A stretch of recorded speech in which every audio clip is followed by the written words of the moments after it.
ഞങ്ങൾക്കും ഞങ്ങളുടെ കുടുംബാംഗങ്ങൾക്കും നൽകിയിട്ടുള്ളതും എന്നാൽ കൃതജ്ഞത പ്രകാശിപ്പിക്കുവാൻ ഞങ്ങൾക്ക് കഴിയാത്തതുമായ എല്ലാ സഹായങ്ങൾക്കും അനുഗ്രഹങ്ങൾക്കും ഞങ്ങൾ അങ്ങേക്ക് നന്ദി പറയുന്നു. സകലത്തിന്റെയും നാഥായ നീക്കും.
ശരീരങ്ങളെ ഉയർപ്പിക്കുന്നവനും ആത്മാക്കളെ രക്ഷിക്കുന്നവനും ജീവനെ അനുദിനം പരിപാലിക്കുന്നവനുമാകുന്നു. ഞങ്ങളെപ്പോഴും നിനക്ക് സ്തുതിയും കൃതജ്ഞതയും ആരാധനയും സമർപ്പിക്കുവാൻ കടപ്പെട്ടവരാകുന്നു. സകലത്തിന്റെയും നാഥായ നീക്കും.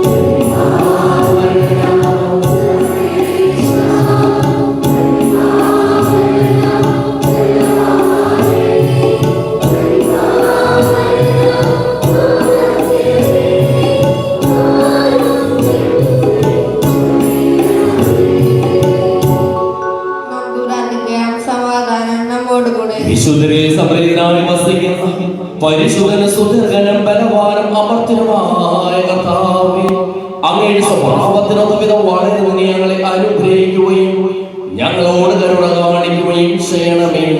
സകലത്തിന്റെയും നാഥായ നീക്കും. എന്റെ സഹോദരരെ, ഏശയ്യാ പ്രവാചകന്റെ പുസ്തകം 6-ാം അധ്യായം 1 മുതലുള്ള തിരുവചനങ്ങൾ. ഉസിയ രാജാവ് മരിച്ച വർഷം കർത്താവ് ഉന്നതമായ ഒരു സിംഹാസനത്തിൽ ഉപവിഷ്ടനായിരിക്കുന്നത് ഞാൻ കണ്ടു. അവിടുത്തെ വസ്ത്രാഞ്ചലം ദേവാലയം മുഴുവൻ നിറഞ്ഞു നിന്നു. അവിടുത്തെ ചുറ്റും സെറാഫുകൾ നിന്നിരുന്നു. അവയ്ക്ക് 6 ചിറകുകൾ വീതമുണ്ടായിരുന്നു. 2 ചിറകുകൾ കൊണ്ട് മുഖവും 2 കൊണ്ട് പാദങ്ങളും അവ മറച്ചിരുന്നു. 2 ചിറകുകൾ പറക്കാനുള്ളതായിരുന്നു. അവ പരസ്പരം ഉദ്ഘോഷിച്ചു കൊണ്ടിരുന്നു, പരിശുദ്ധൻ പരിശുദ്ധൻ, സൈന്യങ്ങളുടെ കർത്താവ് പരിശുദ്ധൻ, ഭൂമി മുഴുവൻ അവിടുത്തെ മഹത്വം നിറഞ്ഞിരിക്കുന്നു. അവയുടെ ശബ്ദഘോഷത്താൽ ഭൂമുഖത്തിന്റെ അടിസ്ഥാനങ്ങൾ ഇളകുകയും ദേവാലയം ധൂമപൂരിതമാവുകയും ചെയ്തു. ഞാൻ പറഞ്ഞു, എനിക്ക് ദുരിതം, ഞാൻ നശിച്ചു. എന്തെന്നാൽ ഞാൻ അശുദ്ധമായ അധരങ്ങളുള്ളവനും അശുദ്ധരായ അധരങ്ങളുള്ളവരുടെ മധ്യ വസിക്കുന്നവനുമാണ്. എന്തെന്നാൽ സൈന്യങ്ങളുടെ കർത്താവായ രാജാവിനെ എൻ്റെ നയനങ്ങൾ ദർശിച്ചിരിക്കുന്നു. അപ്പോൾ സെറാഫുകളിലിരുന്ന് ബലിപീഠത്തിൽ നിന്ന് കൊടിൽ കൊണ്ട് എടുത്ത ഒരു തീക്കനലുമായി എൻ്റെ അടുത്തേക്ക് പറന്നു വന്നു. അവൻ എൻ്റെ അധരങ്ങളെ സ്പർശിച്ചിട്ട് പറഞ്ഞു, ഇത് നിന്റെ അധരങ്ങളെ സ്പർശിച്ചിരിക്കുന്നു, നിന്റെ മാലിന്യം നീക്കപ്പെട്ടു, നിന്റെ പാപം ക്ഷമിക്കപ്പെട്ടിരിക്കുന്നു. അതിനുശേഷം കർത്താവ് അരുളി ചെയ്യുന്നത് ഞാൻ കേട്ടു, ആരെയാണ് ഞാൻ അയക്കുക? ആരാണ് നമുക്ക് വേണ്ടി പോകുക? അപ്പോൾ ഞാൻ പറഞ്ഞു, ഇതാ ഞാൻ, എന്നെ അയച്ചാലും.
അങ്ങയോട് ഞങ്ങൾ അപേക്ഷിക്കുന്നു.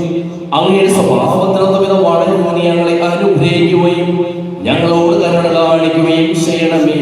സകലത്തിന്റെയും നാഥായ നീക്കും.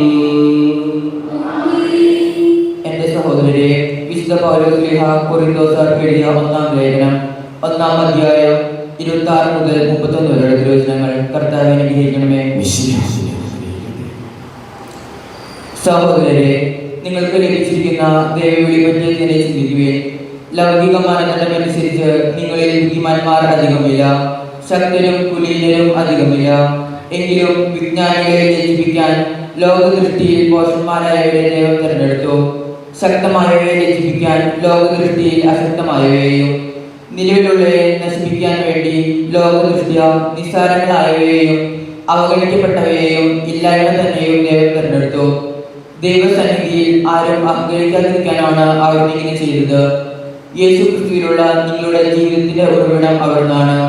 ദൈവം അവനെ നമുക്ക് ജ്ഞാനവും നീതിയും വിശദീകരണവും പരിത്രാണവും ആക്കിയിരിക്കുന്നു.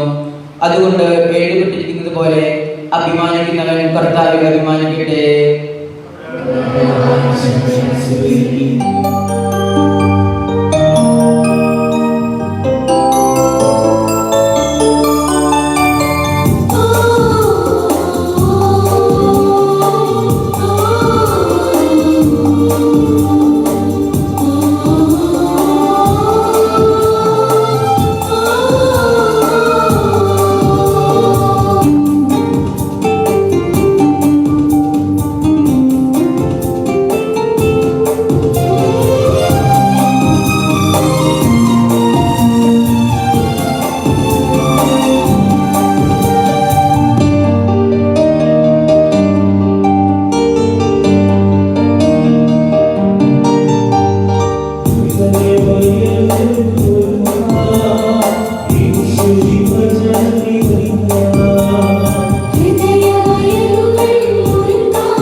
നിങ്ങളോടുകൂടെ.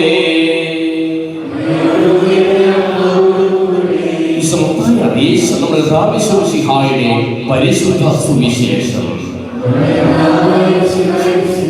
9-ാം അധ്യായം 27 മുതലുള്ള തിരുവചനങ്ങൾ. യേശു അവിടെ നിന്ന് കടന്നു പോകുമ്പോൾ 2 അന്ധന്മാർ ദാവീദിന്റെ പുത്രാ, ഞങ്ങൾ കനിയണമേ എന്ന് കരഞ്ഞപേക്ഷിച്ചുകൊണ്ട് അവനെ അനുഗമിച്ചു. അവൻ ഭവനത്തിലെത്തിയപ്പോൾ ആ അന്ധന്മാർ അവനെ സമീപിച്ചിരുന്നു. യേശു അവരോട് ചോദിച്ചു, എനിക്ക് ഇത് ചെയ്യുവാൻ കഴിയുമെന്ന് നിങ്ങൾ വിശ്വസിക്കുന്നുവോ? ഉവ്വ് കർത്താവേ എന്ന് അവർ മറുപടി പറഞ്ഞു.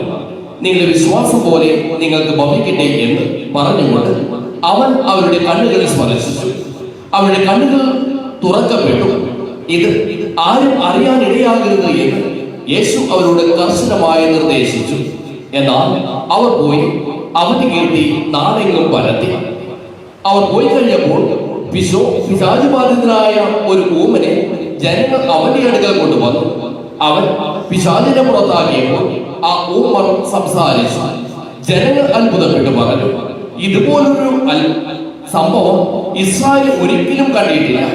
എന്നാൽ ഫരീസയർ പറഞ്ഞു, അവൻ പിശാചികളുടെ തലവനെ കൊണ്ടാണ് പിശാചുകളെ ബഹിഷ്കരിക്കുന്നത്. യേശു അവരുടെ സിനഗോഗിൽ പഠിപ്പിച്ചു, രാജ്യത്തിന് സുവിശേഷം പ്രസംഗിച്ചു, എല്ലാ രോഗങ്ങളും വ്യാധികളും സുഖപ്പെടുത്തി എല്ലാ നഗരങ്ങളിലും ഗ്രാമങ്ങളിലും ചുറ്റി സഞ്ചരിച്ചു.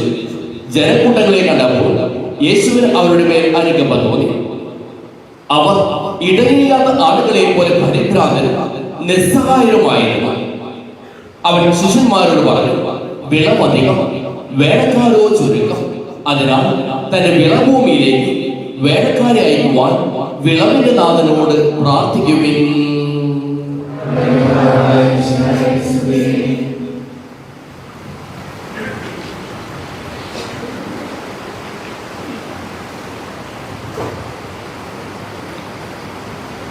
ദുഃഖാരാധനയോടനുബന്ധിച്ചുള്ള ലേഖനമാണ് നാം ശ്രമിക്കുക.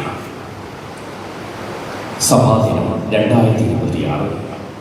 സീറോ മലബാർ സഭയുടെ major arch bishop Raphael Thattil തന്റെ സഹശുശ്രൂഷകരായ മെത്രാപ്പൊലിത്തമാർക്കും മെത്രാന്മാർക്കും വൈദികർക്കും സമർപ്പിതർക്കും തന്റെ അജപാല ശുശ്രൂഷയ്ക്ക് ഏൽപ്പിക്കപ്പെട്ടിരിക്കുന്ന എല്ലാ ദൈവജനത്തിനുമായി എഴുതുന്നു. കർത്താവിന്റെ കൃപ നിങ്ങൾ എല്ലാവരോടും കൂടെ ഉണ്ടായിരിക്കട്ടെ. ഈശോമിശിഹാ പ്രിയ സഹോദരി സഹോദരന്മാരെ, നമ്മുടെ പിതാവായ മാർ തോമാസ് ഹായുടെ ദുഃഖാന തിരുനാൾ ഒരിക്കൽ കൂടി നമ്മൾ ആഘോഷിക്കുകയാണ്. നമുക്ക് അവനോടൊപ്പം പോയി മരിക്കാം എന്ന് പറഞ്ഞുകൊണ്ട് വൈദികരായിരുന്ന മറ്റ് അപ്പസ്തോലന്മാരെ ധൈര്യപ്പെടുത്തിയ തോമാസ് ലീഹ സുവിശേഷ സന്ദേശം ഭാരതീയർക്ക് നൽകുന്നതിനായി ഇവിടെ വരികയും 72 ചെന്നൈയിൽ അടുത്തുള്ള ചിന്നമലയിൽ രക്തസാക്ഷിത്വം വരികയും ചെയ്തു. തോമാസ് ലീഹയുടെ പ്രേക്ഷിത പ്രവർത്തനത്തിന്റെ രക്തസാക്ഷ്യത്തിന്റെ ഏറ്റവും വലിയ തെളിവുകളിലൊന്നാണ് മാർത്തോമ പാരമ്പര്യത്തിൽ ജീവിക്കുന്ന ഭാരതത്തിലെ സഭാ സമൂഹങ്ങൾ. സീറോ മലബാർ സഭയെ സംബന്ധിച്ച് ജൂലൈ 3-ാം തീയതി ആത്മീയത്വത്തിന്റെ ദിവസമാണ്. അതുകൊണ്ട് തന്നെയാണ് ദുഃഖാന തിരുനാൾ സീറോ മലബാർ സഭാ ദിനമായും നമ്മൾ ആഘോഷിക്കുന്നത്. ഉദ്ധിതനായ യേശു തങ്ങൾക്ക് പ്രത്യക്ഷനായി എന്ന് മറ്റ് അപ്പസ്തോലന്മാർ പറഞ്ഞത് വിശ്വസിക്കാതെ തനിക്ക് ഗുരുവിനെ കാണണം എന്ന് ശ്രീഹ വാശി പിടിക്കുന്ന രംഗം വളരെ ഹൃദയസ്പർശിയാണ്. തോമാസ് ലീഹായുടെ സംശയം നിഷേധാത്മകമായ സമീപനമല്ല. ആദ്യം സംശയിച്ച തോമസ് പിന്നീട് വിശ്വാസത്തിന്റെ ധീരസാക്ഷിയായി മാറുന്നു. സംശയത്തിൽ നിന്ന് വിശ്വാസത്തിലേക്കും, അന്വേഷണത്തിൽ നിന്ന് സാക്ഷ്യത്തിലേക്കും, ശിഷ്യത്തിൽ നിന്ന് രക്തസാക്ഷിത്വത്തിലേക്കും തോമസ് ലീഹ നടത്തിയ യാത്രയാണ് ഓരോ ക്രൈസ്തവന്റെയും ആത്മീയ യാത്ര. അതുകൊണ്ടാണ് തോമസ് ലീഹയുടെ അവിശ്വാസം മറ്റുള്ള ശിഷ്യന്മാരുടെ വിശ്വാസത്തെക്കാൾ നമ്മുടെ വിശ്വാസത്തിന് കൂടുതൽ ഉപകാരപ്രദമായി എന്ന് മഹാനായ വിശുദ്ധ ഗ്രിഗറി മാർപ്പാപ്പ പറഞ്ഞത്. ഇന്നത്തെ തലമുറ സംശയങ്ങളുടെയും ആശയക്കുഴപ്പങ്ങളുടെയും നടുവിലാണ് ജീവിക്കുന്നത്. നിർമ്മിത ബുദ്ധിയുടെയും വിവര വിപ്ലവത്തിന്റെയും ഈ കാലഘട്ടം ഏറെ വെല്ലുവിളികൾ നിറഞ്ഞതാണ്. പരിശുദ്ധ ലിയോ 14-ാമൻ മാർപ്പാപ്പ മാനവ മഹത്വം എന്ന പേരിൽ സാർവത്രിക സഭയ്ക്ക് നൽകിയ ആദ്യത്തെ ചക്രീയ ലേഖനം ലോക ശ്രദ്ധയെ ആകർഷിച്ചിരിക്കുകയാണ്. മനുഷ്യനെ ദൈവം നിക്ഷേപിച്ചിരിക്കുന്ന മഹത്വത്തിന്റെ അടിസ്ഥാനത്തിൽ സാങ്കേതിക വിദ്യ മനുഷ്യന് വേണ്ടിയാണ് എന്നും അതിനാൽ തന്നെ മനുഷ്യൻ സാങ്കേതിക വിദ്യയുടെ അടിമയാകരുത് എന്നുമാണ് ഈ ചാക്രിക ലേഖനത്തിന്റെ അടിസ്ഥാനം. പരിശുദ്ധാവ് ഇപ്രകാരം പറയുന്നു: മനുഷ്യന്റെ അന്തസ്സ് അവന്റെ കഴിവുകളെയും സമ്പത്തിനെയും സാമൂഹിക സ്ഥാനത്തെയും ആശ്രയിച്ചല്ല, അത് ദൈവത്തിന്റെ സ്നേഹത്തിൽ നിന്നുള്ള വലിയ ദാനമാണ്. മനുഷ്യന്റെ അന്തസ്സും മഹത്വവും സംരക്ഷിച്ചുകൊണ്ട് നീതിയുടെയും സഹോദരത്തിനെയും ലോകം പണിയുക എന്നത് ഓരോ തലമുറയുടെയും ദൗത്യമാണ് എന്നും ചാക്രിക ലേഖനം വ്യക്തമാക്കുന്നു. ഇന്നത്തെ മാധ്യമ ഡിജിറ്റൽ സംസ്കാരത്തിൽ മനുഷ്യ ഹൃദയങ്ങൾ ധ്രുവീകരണവും വിരോധവും വർദ്ധിക്കുന്നതിനാൽ സത്യത്തെ അന്വേഷിക്കുകയും വിവേകപൂർണമായ കൂട്ടായ തീരുമാനങ്ങളിലേക്ക് എത്തിച്ചേരുകയും ചെയ്യുന്നത് ക്രൈസ്തവരുടെ അടിയന്തര ഉത്തരവാദിത്തമാണ് എന്ന് മാർപ്പാപ്പ നമ്മെ ഓർമ്മിപ്പിക്കുന്നു. അഭ്യൂഹങ്ങൾ പ്രചരിപ്പിച്ചുകൊണ്ട് സത്യത്തെ മൂടിവെക്കുന്ന ഈ കാലഘട്ടത്തിൽ മാർത്തോമാ ശ്ലീഹായെ പോലെ സത്യാന്വേഷണികളാകുവാൻ നമുക്ക് സാധിക്കണം. സോഷ്യൽ മീഡിയ വിവിധ ജീവിത മേഖലകളിൽ സഹായകമാണ് എന്നതിൽ തർക്കമില്ല. എന്നാൽ വ്യാജ വാർത്തകൾ, വിദേശ പ്രചരണങ്ങൾ, അപവാദങ്ങൾ ബോധപൂർവം പ്രചരിപ്പിക്കപ്പെടുന്ന ഇടം കൂടിയാണ് ഇത് എന്നത് യാഥാർത്ഥ്യമാണ്. മറ്റുള്ളവരെ അപകീർത്തിപ്പെടുത്തുന്നതും നിഷ്കളങ്കരെ ഉപദ്രവിക്കുന്നതും അസത്യം പ്രചരിപ്പിക്കുന്നതുമായ സോഷ്യൽ മീഡിയ പോസ്റ്റുകൾ ഉണ്ടാക്കുകയും അവ വിവേചനമില്ലാതെ ഫോർവേഡ് ചെയ്യുകയും ചെയ്യുമ്പോൾ കൊല്ലരുത് എന്ന 5-ാം പ്രമാണമാണ് ലംഘിക്കുന്നത്. അറിയില്ലാത്ത കാര്യം അന്വേഷിക്കുവാനും നന്മയില്ലാത്തവ പ്രോത്സാഹിപ്പിക്കുവാനും തിന്മയെ എതിർ തോൽപ്പിക്കുവാനും ആവശ്യമായ വിവേചന ശക്തിയും ജാഗ്രതയും ഇന്ന് നമുക്ക് ആവശ്യമാണ്. ഇന്ന് നമ്മുടെ സമൂഹത്തിൽ പാവപ്പെട്ടവരും സ്വാധീനമില്ലാത്തവരും അവഗണിക്കപ്പെടുന്ന സാഹചര്യമുണ്ട്. പ്രായമായ മാതാപിതാക്കൾ പലപ്പോഴും മക്കളുടെ ക്രൂരതയ്ക്ക് ഇരയാകുന്നു. കുടുംബങ്ങളിൽ സമൂഹത്തിന്റെ വിവിധ തലങ്ങളിലും ബന്ധങ്ങൾക്ക് വിള്ളൽ വീഴുമ്പോൾ മുറിവേൽപ്പിക്കപ്പെടുന്നത് നീതിയുടെയും ന്യായത്തിന്റെയും പക്ഷത്തു നിൽക്കുന്നവരാണ്. വളർന്നു വരുന്ന കുട്ടികളുടെ വർദ്ധിച്ചു വരുന്ന അക്രമം ആശങ്കകൾ ഉയർത്തുന്നു. ലഹരിയുടെ ഉപയോഗവും അതുവഴിയുള്ള അക്രമങ്ങളും സമൂഹത്തിന്റെ സുസ്ഥിതിയെ തന്നെ അപകടത്തിലാകുന്നു. ഇവിടെയെല്ലാം മനുഷ്യന്റെ മഹത്വം നഷ്ടപ്പെടുത്തുന്ന സാഹചര്യങ്ങൾ നിലനിൽക്കുന്നുണ്ട്. പരിശുദ്ധാവ് ആഹ്വാനം ചെയ്യുന്നത് പോലെ മനുഷ്യന്റെ അഹങ്കാരത്തിന്റെയും താൽപോരിമയുടെയും പ്രതീകമായ ബാബേൽ ഗോപുരങ്ങൾ തകർത്ത് കളഞ്ഞ് നീതിയും സമാധാനവും നിലനിൽക്കുന്ന ദൈവ മനുഷ്യ നഗരത്തിന്റെ നിർമ്മിതിക്കായി ഓരോരുത്തരും അവരുടെ പ്രവർത്തന മേഖലകളിൽ ജാഗ്രതയോടെ വർത്തിക്കേണ്ടിയിരിക്കുന്നു. വിശ്വാസത്തിന്റെ ആദ്യ പാഠശാല കുടുംബമാണ്. മാതാപിതാക്കളും മക്കളും ഒരുമിച്ച് പ്രാർത്ഥിക്കുന്നതും ഭക്ഷണം കഴിക്കുന്നതും കുടുംബത്തിലെ ഉത്തരവാദിത്തങ്ങൾ പങ്കുവെക്കുന്നതും നമ്മുടെ ധന്യമായ പാരമ്പര്യങ്ങളിൽപ്പെട്ടതാണ്. എല്ലാവരും അവരുടെ തിരക്കുകളിലും ജോലികളിലും വ്യാപൃതരാകുമ്പോൾ കുടുംബത്തിന്റെ പൊതുവായ ആത്മീയതയെ കാത്തുസൂക്ഷിക്കുന്നതിൽ വീഴ്ച വരുത്തുന്നുണ്ടോ എന്ന് ആത്മപരിശോധന ചെയ്യേണ്ടിയിരിക്കുന്നു. മാതാപിതാക്കൾ മക്കൾക്ക് സാങ്കേതിക വിദ്യയുടെ ഉപയോഗത്തോടൊപ്പം മാനുഷിക മൂല്യങ്ങളും കൈമാറണം. ഡിജിറ്റൽ അടിമത്തത്തിന്റെ അപകടത്തെക്കുറിച്ച് ലിയോ മാർപ്പാപ്പ തന്റെ ചാക്രിക ലേഖനത്തിൽ പ്രത്യേകം പരാമർശിക്കുന്നുണ്ട്. മൊബൈൽ ഫോണിന്റെ അമിത ഉപയോഗം, കുടുംബാംഗങ്ങൾ തമ്മിലുള്ള സംസാരം കുറയുന്നത്, കുട്ടികളിൽ വർദ്ധിച്ചു വരുന്ന സ്ക്രീൻ ആശ്രയത്വം, പ്രാർത്ഥനയ്ക്കുള്ള സമയക്കുറവ്, ഇതെല്ലാം ഇന്ന് നമ്മുടെ കുടുംബങ്ങൾ നേരിടുന്ന വലിയ പ്രശ്നങ്ങളാണ്.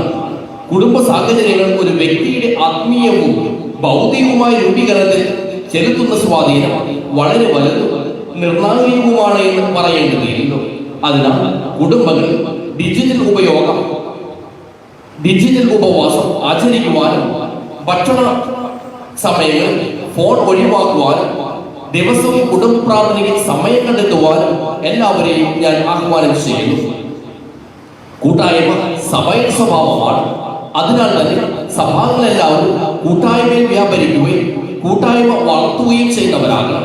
സഭയിൽ അഭിപ്രായ വ്യത്യാസം ഉണ്ടാകുന്നത് സ്വാഭാവികമാണ്. എന്നാൽ വിഭാഗീയ ചിന്താഗതി സഭാ ചൈതന്യത്തിന് നിരക്കുന്നതല്ല.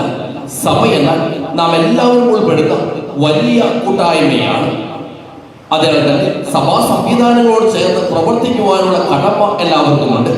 വിശുദ്ധ സിപ്രിയന്റെ വാക്കുകൾ ഇവിടെ പ്രസക്തമാണ്. സഭയിൽ അമ്മയായി കാണുവാൻ കഴിയാത്തവർക്ക് ദൈവത്തെ പിതാവായി കാണുവാൻ കഴിയുകയില്ല. 2026 നമ്മുടെ സഭയിൽ സാമുദായിക ശാക്തീകരണ വർഷമായി ആചരിക്കുകയാണല്ലോ. ഈ വർഷാചരണത്തിന് വേണ്ടി സഭയുടെ പബ്ലിക് അഫയേഴ്സ് കമ്മീഷൻ വിഭാവനം ചെയ്തതും സിനഡ് അംഗീകരിച്ചതുമായ കർമ്മപരിപാടികൾ സഭയുടെ വിവിധ തലങ്ങളിൽ ഫലപ്രദമായി നടപ്പിലാക്കുവാൻ ബന്ധപ്പെട്ട എല്ലാവരും ശ്രദ്ധിക്കുമല്ലോ. ഒരു വിശ്വാസ സമൂഹം എന്ന നിലയിൽ നമ്മുടെ ന്യായമായ അവകാശങ്ങൾക്ക് വേണ്ടി നാം വിട്ടുവീഴ്ചയില്ലാതെ നിലകൊള്ളുമ്പോൾ മറ്റുള്ളവരെ ബഹുമാനിക്കുവാനും പൊതുകാര്യങ്ങൾ സഹകരിക്കുവാനും സാധ്യമായ ഇടങ്ങളിലെല്ലാം കൈകോർത്ത് പിടിക്കുവാനും സഭാംഗങ്ങൾ ശ്രദ്ധ കാണിക്കണം. സമൂഹത്തിന്റെ നന്മയ്ക്ക് വേണ്ടി നീതിപൂർവമായ ഒരു ലോക നിർമ്മിതിക്ക് വേണ്ടി എല്ലാവരെയും സമ്പാദിക്കുവാനും സഹകരിക്കുവാനും സഭയെന്ന താൽപര്യമാണ്. ആരെയും മാറ്റി നിർത്താതെ, വ്യത്യാസങ്ങളെ ഭയപ്പെടാതെ, സ്നേഹത്തോടെയും സത്യത്തോടെയും മറ്റുള്ളവരുമായി സംവദിക്കുന്ന സഭയായി നമ്മൾ മുന്നോട്ട് പോകണം. നമ്മുടെ പിതാവിന്റെ ധീരമായ മാതൃക പിന്തുടർന്ന് ഈശോയുടെ സുവിശേഷം നിർഭയം പ്രഘോഷിക്കുവാൻ നമുക്ക് കടമയുണ്ട്. നമ്മുടെ സഭാഭാഗം സുവിശേഷത്തിന്റെ ശുശ്രൂഷകരായി ലോകത്തിന്റെ വിവിധ ഭാഗങ്ങളിൽ സേവനം ചെയ്യുന്നു എന്നോർത്ത് ദൈവത്തിന് നമുക്ക് നന്ദി പറയാം. നമ്മുടെ സഭ ഈ അടുത്ത കാലങ്ങളിൽ സുവിശേഷ പ്രഘോഷണ മേഖലകളിൽ നടത്തിക്കൊണ്ടിരിക്കുന്ന മുന്നേറ്റങ്ങളെ ഈ അവസരത്തിൽ അനുസ്മരിക്കുവാൻ ആഗ്രഹിക്കുന്നു. വൈദികരോടും സമർപ്പിതരോടും ധാരാളം ആത്മായ പ്രേക്ഷിതരും സുവിശേഷ പ്രഘോഷണത്തിൽ വ്യാപൃതരാണ് എന്നത് ഏറെ സന്തോഷകരമായ കാര്യമാണ്. നമ്മുടെ സഭയിൽ അൽമായയുടെ സുവിശേഷ പ്രഘോഷണ സംരംഭങ്ങൾ ഏകോപിപ്പിക്കുന്ന സഭാതലത്തിൽ ജീവൻ ജ്യോതി എന്ന മുന്നേറ്റം ആരംഭിച്ച കാര്യവും ഈ അവസരത്തിൽ സന്തോഷത്തോടെ അറിയിക്കുന്നു. നമുക്ക് സാധിക്കുന്ന വിധത്തിലെല്ലാം എല്ലാ പ്രേക്ഷിത സംരംഭങ്ങളെയും സഹായിക്കുകയും അവയുടെ ഫലപ്രാപ്തിക്ക് വേണ്ടി പ്രാർത്ഥിക്കുകയും ചെയ്യാം. ഈശോയിൽ പ്രിയപ്പെട്ടവർ, തോമാസ്ലിഹായിലൂടെ നമുക്ക് പകർന്നു കിട്ടിയ ഈശോയിലുള്ള വിശ്വാസത്തിന് ജീവിതം കൊണ്ട് സാക്ഷ്യം നൽകുവാൻ ഈ കാലഘട്ടത്തിൽ നമുക്ക് സാധിക്കണം. ഇന്നത്തെ സാഹചര്യത്തിൽ എല്ലാവരും ശാരീരികമായി രക്തം ചിന്തി കർത്താവിന് സാക്ഷ്യം നൽകുവാൻ വിളിക്കപ്പെടുന്നില്ല. എന്നാൽ സഭയിലും സമൂഹത്തിലും കുടുംബങ്ങളിലും മറ്റെല്ലാ ജീവിത സാഹചര്യങ്ങളിലും സത്യത്തിന്റെയും നീതിയുടെയും വിശ്വാസത്തിന്റെയും ക്ഷമയുടെയും എളിമപ്പെടലിന്റെയും ദൈനംദിന രക്തസാക്ഷിത്വം ഈ കാലഘട്ടം നമ്മിൽ നിന്ന് ആവശ്യപ്പെടുന്നുണ്ട്. ബാബേ ഗോപുരങ്ങൾ പണിയുന്നവരാകാതെ ദൈവവും മനുഷ്യരും ഒരുമിച്ച് വസിക്കുന്ന നഗരങ്ങൾ സഭയിലും സമൂഹത്തിലും കുടുംബങ്ങളിലും നിർമ്മിക്കുന്ന കർത്താവിന്റെ ശില്പികളായി നമുക്ക് വളരാം. ദുഃഖാനത്തിന് നാളിന്റെയും സമാധാനത്തിന്റെയും ആശംസകൾ എല്ലാവർക്കും സ്നേഹപൂർവ്വം നേരുന്നു. നമ്മുടെ പിതാവായ നമ്മുടെ അമ്മയായ പരിശുദ്ധ വികാമറിയത്തിന്റെയും മാറിയ ഔസപിതാവിന്റെയും മാർ തോമാസ്ലിഹായുടെയും സകല വിശുദ്ധരുടെയും വാഴ്ത്തപ്പെട്ടവരുടെയും മധ്യസ്ഥവും അനുഗ്രഹവും നമ്മോടും നമ്മുടെ എല്ലാ പ്രവർത്തനങ്ങളോടും ഒപ്പവും ഉണ്ടായിരിക്കട്ടെ. കാക്കനാട് മൗണ്ട് സെന്റ് തോമസിലുള്ള മേജർ ആർച്ച് ബിഷപ്പിന്റെ കാര്യാലയത്തിൽ നിന്ന് 2026 ആണ്ട് ജൂൺ മാസം 20 തീയതി നൽകപ്പെട്ടത്. റാഫേൽ മട്ടിൽ സീറോ മലബാർ സഭയുടെ മേജർ ആർച്ച് ബിഷപ്പ്.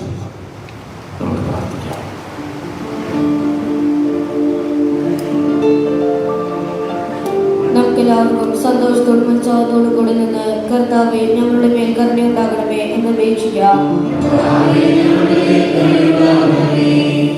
ദരിദ്രരോട് സുവിശേഷം പ്രസംഗിക്കപ്പെടുന്നു എന്നരുൾ ചെയ്ത വിഷയമായി സുവിശേഷ ഭാഗ്യങ്ങൾക്ക് ഒത്തവിധം ജീവിച്ചുകൊണ്ട് നിന്റെ സത്യത്തിന് സാക്ഷികളാകാൻ ഞങ്ങളെ അനുഗ്രഹിക്കണമെന്ന് അങ്ങയോട് ഞങ്ങൾ അപേക്ഷിക്കുന്നു. ഞങ്ങളുടെ പിതാവായ മാർ തോമാസ്ലിഹായുടെ മാതൃകയനുസരിച്ച് സത്യവിശ്വാസത്തിനു വേണ്ടി മരിക്കാൻ സന്നദ്ധരായ അനേകം പ്രേക്ഷിതരെ സഭയ്ക്ക് നൽകണമെന്ന് അങ്ങയോട് ഞങ്ങൾ അപേക്ഷിക്കുന്നു.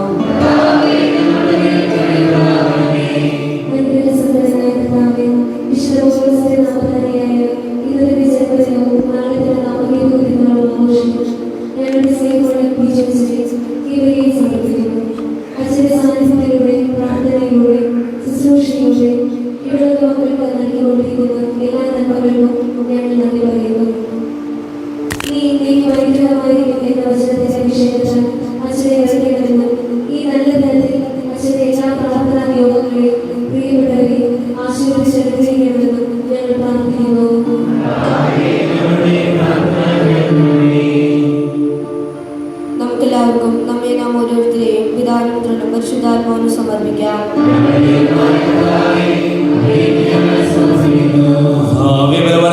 അമ്മയോട് ഞങ്ങൾ വിനയപൂർവ്വം പ്രാർത്ഥിക്കുന്നു. അങ്ങയുടെ പാപം ഞങ്ങൾ നിറയ്ക്കണമേ.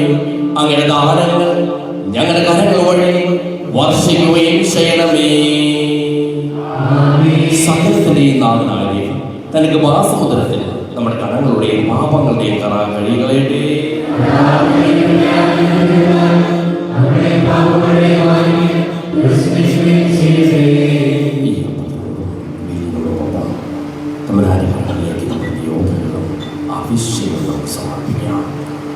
അവിടുത്തെ സമൃദ്ധമായ കൃപ നമ്മളിലും നമ്മുടെ കുടുംബങ്ങളിലും എല്ലാവരുടെയും അറിയിച്ച് നാം പ്രാർത്ഥിക്കാം.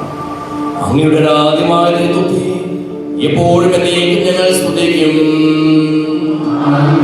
നമ്മുടെ രക്ഷയ്ക്ക് വേണ്ടി തന്റെ പീഠാനുഭവത്തിനെയും മരണത്തിനെയും സംസ്കാരത്തിനെയും ഉദ്ധാനത്തിനെയും ഓർമ്മയാചരിക്കുവാൻ ഈ കുർബാന നമ്മുടെ കരങ്ങളിൽ നിന്ന് സ്വീകരിക്കുമാറാകട്ടെ. ഞങ്ങളുടെ അങ്ങയുടെ കൽപ്പനയനുസരിച്ച് മിശിഹായുടെ സ്വർഗത്തിൽ നിന്നുള്ള മഹത്വപൂർണമായ രണ്ടാമത്തെ ആഗമനം വരെ അവിടുത്തെ വിശുദ്ധ ബലിപീഠത്തിന്മേൽ സുദൃഢവും പരിശുദ്ധവും ശിവദായകവും ദൈവികവുമായി ഈ രഹസ്യങ്ങൾ സജ്ജീകരിക്കപ്പെടുന്നു. അവിടുത്തെ സ്തുതിയും ബഹുമാനവും കൃതജ്ഞതയും ആരാധനയും ഉണ്ടായിരിക്കട്ടെ, ഇപ്പോഴും എപ്പോഴും എന്നേക്കും.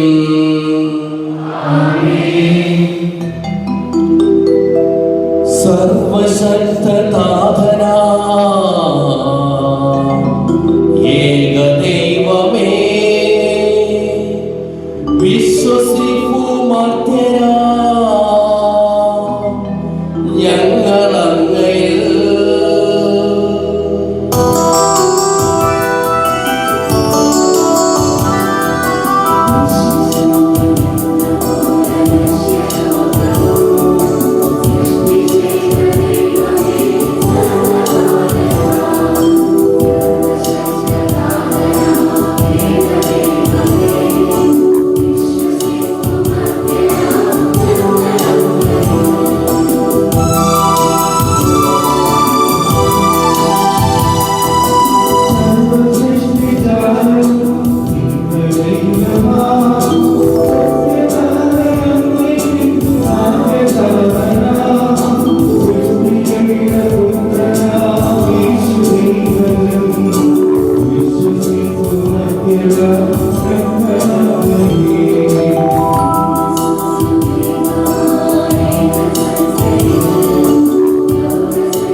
ഞങ്ങളുടെ കർത്താവായ ദൈവമേ,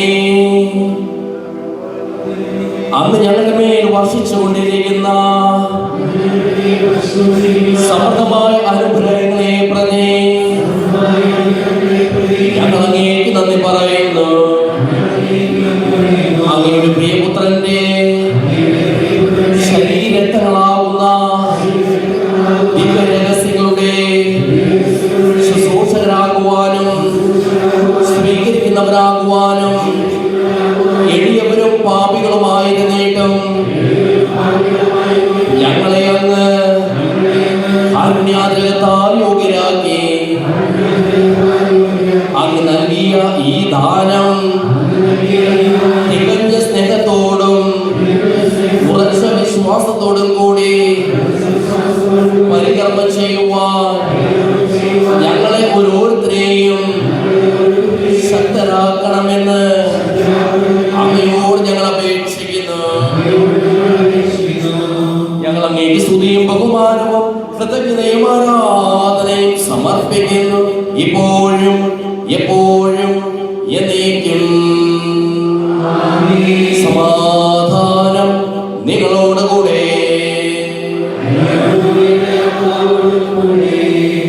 സഹോദരരെ, മിശിഹായുടെ സ്നേഹത്തിൽ നിങ്ങൾ സമാധാനം നൽകുവിൻ.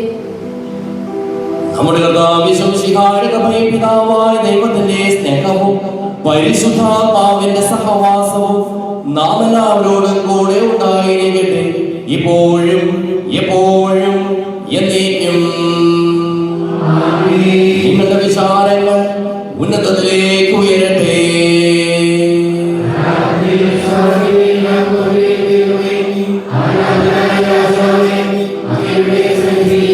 സകലത്തിന്റെയും നാഥനായ ദൈവത്തിന് ഈ കുർബാന അർപ്പിക്കപ്പെടുന്നു.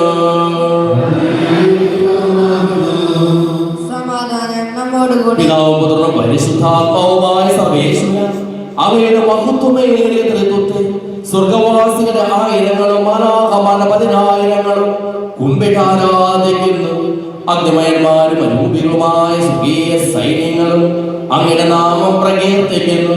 പരിശുദ്ധരും അരൂപികളുമായ ക്രൗവേന്മാരോടും ശ്രാപ്പേന്മാരോടും ചേർന്ന് നാഥനായ അങ്ങേക്ക് ഞങ്ങളും ആരാധന സമർപ്പിക്കുന്നു. ഉയർന്ന സ്വരത്തിൽ ഇടവിടാതെ സ്തുതിച്ചുകൊണ്ട് ഞങ്ങൾ ഒന്ന് ചേർന്ന് അങ്ങേക്ക് ഓശാന പാടുകയും ചെയ്യുന്നു.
അങ്ങയുടെ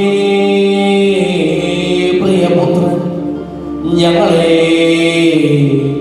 പഠിപ്പിച്ചതുപോലെ അവിടുത്തെ പീഠാനുഭവത്തിന്റെ സ്മരണ ഞങ്ങൾ ആചരിക്കുന്നു.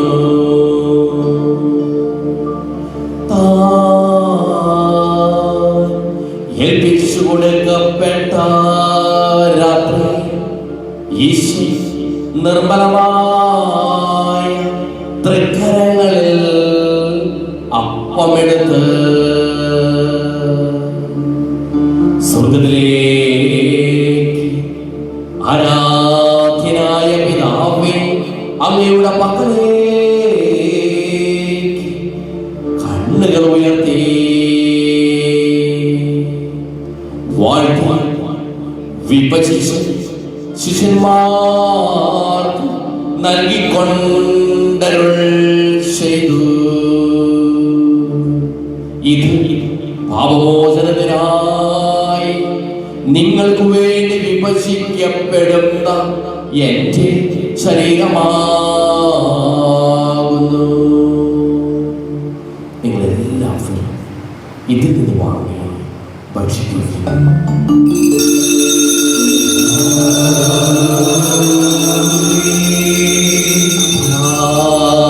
തന്നെ കാസയുടെ കൃതജ്ഞതാ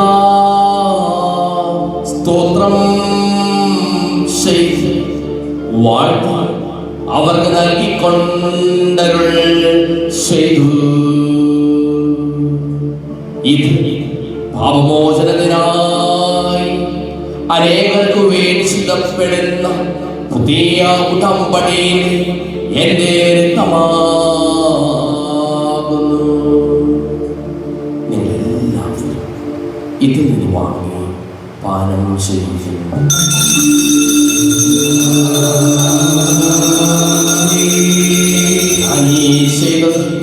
നിങ്ങൾ എന്റെ നാമത്തിൽ ഒന്നിച്ചു കൂടുമ്പോൾ എന്റെ ഓർമ്മയ്ക്കായി ചെയ്യുവിൻ.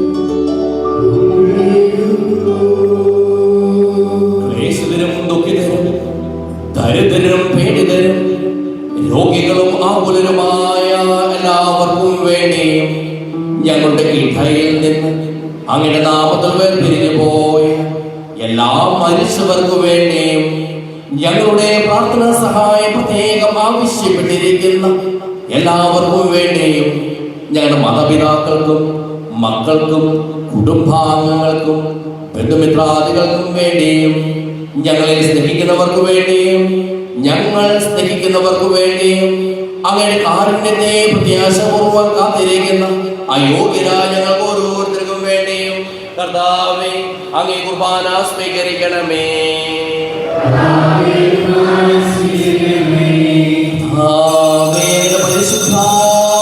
പരിശുദ്ധാത്മാവ് വരട്ടെ.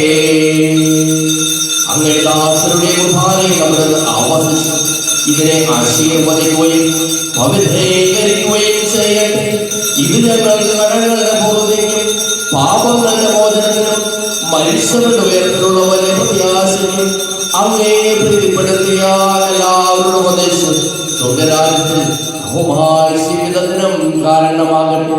സജീവവും പരിശുദ്ധവും ജീവദായകമായ നാമത്തിന് സ്തുതിയും ബഹുമാനവും കൃതജ്ഞതയും ആരാധനയും ഞങ്ങൾ സമർപ്പിക്കുന്നു, ഇപ്പോഴും എപ്പോഴും എന്നേക്കും.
എപ്പോഴും ഉണ്ടായിരിക്കട്ടെ. സജീവവും ശിവദായകവുമായ ഈ തിരുശരീരവും തിരുരക്തവും സ്വർഗത്തിൽ നിന്ന് ഇറങ്ങിയതും ലോകത്തിന് മുഴുവൻ ജീവൻ നൽകുന്നതുമാകുന്നു. ഇത് ഭക്ഷിക്കുന്നവർ മരിക്കുകയില്ല, പ്രത്യുത പാപമോചനവും രക്ഷയും പ്രാപിക്കുകയും നിത്യം ജീവിക്കുകയും ചെയ്യും.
പരിശുദ്ധാത്മാവിന്റെ സഹവാസവും നാം എല്ലാവരോടും കൂടെ ഉണ്ടായിരിക്കട്ടെ, ഇപ്പോഴും എപ്പോഴും എന്നേക്കും.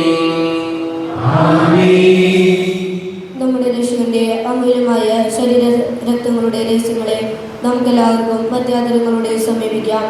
അനുതാപത്തിൽ നിന്ന് ഉളവാകുന്ന ശരണത്തോടെ അപരാധങ്ങളിൽ നിന്ന് പിന്തിരിഞ്ഞുകൊണ്ടും പാപങ്ങളെ കുറിച്ച് പശ്ചാത്തപിച്ചുകൊണ്ടും സഹോദര തെറ്റുകൾ ക്ഷമിച്ചുകൊണ്ടും നമുക്ക് സകലത്തിന്റെ നാഥനായ ദൈവത്തോട് കൃപയും പാപമോചനവും യാചിക്കുകയും ചെയ്യാം.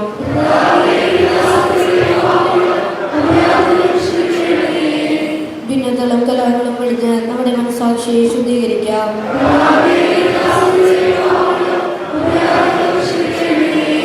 ശത്രുതയിലും വിദ്വേഷത്തിലും നിന്ന് നമ്മുടെ ആത്മാക്കളെ മുക്തമാക്കാം.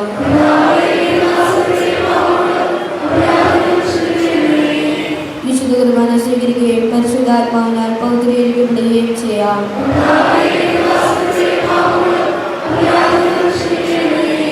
യോജിപ്പോടും ഐക്യത്തോടുകൂടി ദിവരഹസ്യങ്ങളിൽ പങ്കുകൊള്ളാം.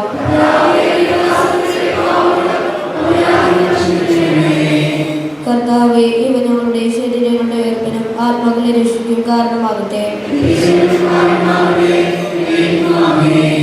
നമുക്ക് പ്രാർത്ഥിക്കാം. സമാധാനം നമ്മോടുകൂടെ. ചോദിച്ചതെല്ലാം ഞാൻ നിങ്ങൾക്ക് നൽകാമെന്ന് പറഞ്ഞതാണ് ദൈവത്തോട്. ഞാൻ ചോദിച്ചതെല്ലാം എനിക്ക് ലഭിക്കും എന്ന മനോവിശ്വാസത്തോടു കൂടി അവിടുത്തെ വിളിച്ചപേക്ഷിക്കാം. ഞങ്ങളുടെ പിതാവേ, അങ്ങയുടെ നാമം പൂജിതമാകണമേ, അങ്ങയുടെ രാജ്യം വരണമേ, അങ്ങയുടെ തിരുമനസ്സ് സ്വർഗ്ഗത്തിലെ പോലെ ഭൂമിയിലുമാകണമേ.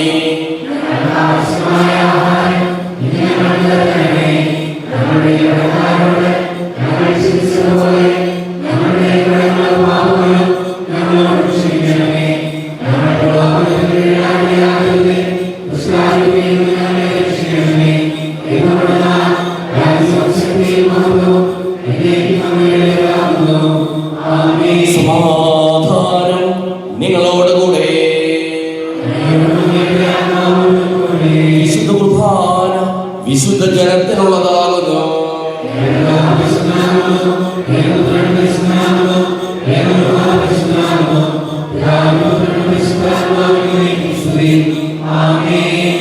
ജീവിതത്തെ നിങ്ങൾ പ്രകീർത്തിക്കുവിൻ. വിശുദ്ധ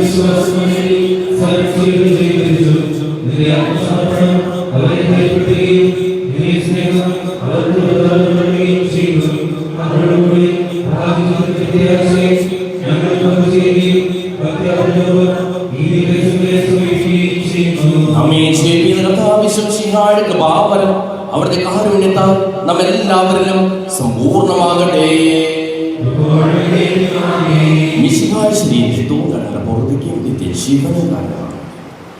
സഹോദരനെ, സ്വർഗരാജ്യത്തുള്ള വിശ്വാസത്തോടെ ദൈവപുത്രന്റെ ശരീരം സ്വീകരിക്കുവാനും അവിടുത്തെ രക്തം പാനം ചെയ്യുവാനും തിരുസഭ നിങ്ങളെ ക്ഷണിക്കുന്നു.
പരിശുദ്ധാത്മാനുഗ്രഹത്താൽ സുദൃഢവും പരിശുദ്ധവും ജീവദായകവും ദൈവികവുമായ ഈ രഹസ്യങ്ങളെ സമീപിച്ച് ഇവയിൽ പങ്കുകൊള്ളുവാൻ യോഗ്യരാക്കപ്പെട്ട നമുക്കെല്ലാവർക്കും ഇവയുടെ ദാതാവായ ദൈവത്തിന് സ്തുതിയും കൃതജ്ഞതയും സമർപ്പിക്കാം.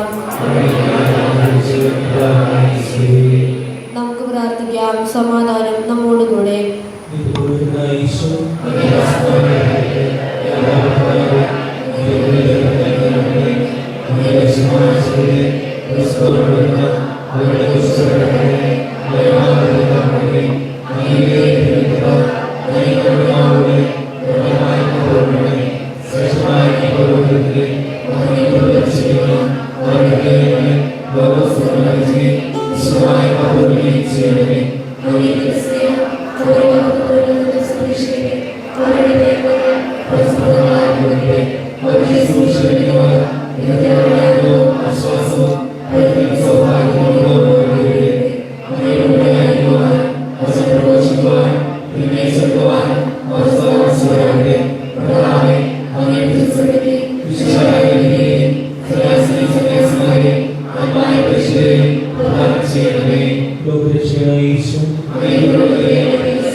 അറിയിപ്പുകൾ ഈ ആഴ്ചയിൽ പഴയ മത്സരവൃത്തിയാക്കി 4 മിനിറ്റായിരുന്നു. അടുത്ത ആഴ്ചയിൽ 5 മിനിറ്റായിരിക്കും.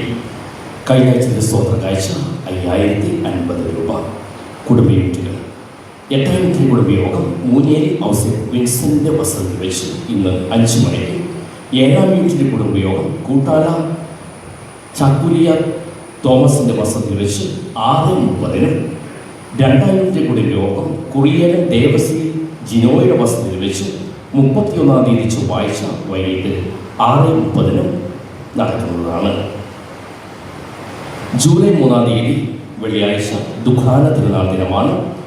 രാവിലെ 6:30 9 മണിക്കായിരിക്കും വിശുദ്ധ കുർബാന. ആദ്യ കുർബാന 6:30 രണ്ടാമത്തെ കുർബാന 9 മണിക്കായിരിക്കും. വിശുദ്ധ ബസേനോസിൻ്റെയും മാതാവിൻ്റെയും തിരുനാൾ ആലോചന പൊതുയോഗം അടുത്ത ഞായറാഴ്ച ആദ്യ കുർബാനയ്ക്ക് ശേഷം കൂടുന്നതാണ്.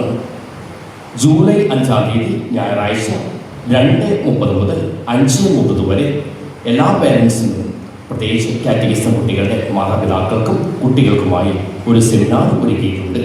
AI-യുടെ കാലിക പ്രസക്തി, സ്ക്രീൻ ടൈം അഡിക്ഷൻ എന്നിവ എങ്ങനെ ഒരു സമൂഹത്തിന് അപകടകരമാകും, അതിനെ എങ്ങനെ അതിജീവിക്കുമെന്നതിനെ കുറിച്ച് തേവര സേക്രഡ് ഹാർട്ട് കോളേജിലെ റവർ ഡോക്ടർ ജോസഫ് കുമ്പുക്കർച്ചൻ്റെ നേതൃത്വത്തിലാണ് ക്ലാസ് നടത്തപ്പെടുക. എല്ലാവരെയും സ്നേഹപൂർവ്വം ക്ഷണിക്കുന്നു. ഇന്ന് പോളിയോ തുള്ളിമരുന്ന് നൽകൽ ദിനമാണ്. 5 വയസ്സിൽ താഴെ പ്രായമുള്ള കുട്ടികൾക്ക് 8 മണി മുതൽ രാവിലെ 8 മണി മുതൽ 5 മണി വരെ സെൻറ്റ് അഗസ്റ്റിൻ LP സ്കൂളിൽ വെച്ച് പോളിയോ വാക്സിൻ നൽകുന്നതാണ്. 5 വയസ്സിൽ താഴെയുള്ള എല്ലാ കുട്ടികളെയും പോളിയോ വാക്സിൻ കൊടുക്കണമെന്ന് അഭ്യർത്ഥിക്കുന്നു. ലോഗോസ് ബൈബിൾ ക്വിസ് രജിസ്ട്രേഷൻ സമയമാണ്. ജൂലൈ മാസം 15-ാം തീയതിക്ക് മുമ്പാണ് രജിസ്ട്രേഷൻ നടത്തേണ്ടത്. 20 രൂപയാണ് രജിസ്ട്രേഷൻ ഫീ. പേര് വിവരങ്ങൾ ബഹുമാനപ്പെട്ട സിസ്റ്റർ മാർഗരറ്റിനെ അറിയിക്കുക. കുടുംബ യൂണിറ്റുകൾ വഴി പേര് രജിസ്റ്റർ ചെയ്യാവുന്നതാണ്. നമുക്ക് പ്രാർത്ഥിക്കാം.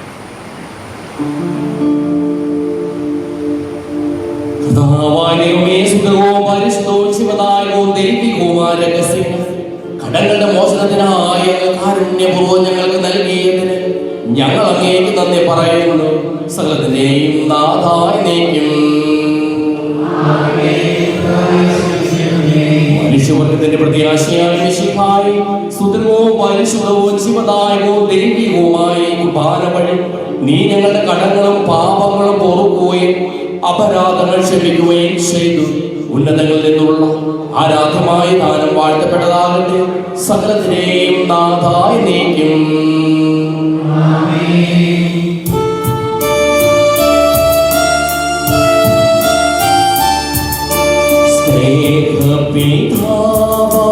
സകലേശൻ സൃഷ്ടിച്ചല്ലോ മാനവരെ തൻ പ്രിയ സുധനാൻ രക്ഷിച്ചു. റൂഹാതൻ വരമേകുകയാ ത്രിത്വസ്തുതികൾ പാടിമുതാ ദിവ്യരഹസ്യം ഘോഷിക്കും. നമ്മിൽ മാനവ സ്നേഹിതനാ നാഥൻ തൻ കൃപ ചൊരിയട്ടെ.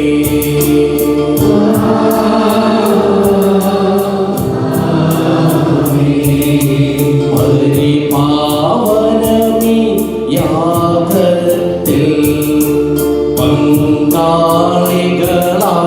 തീർന്നവരാ നമ്മെ നിതാന്തം സകലേശൻ പ്രേക്ഷിതരായി നയിക്കട്ടെ.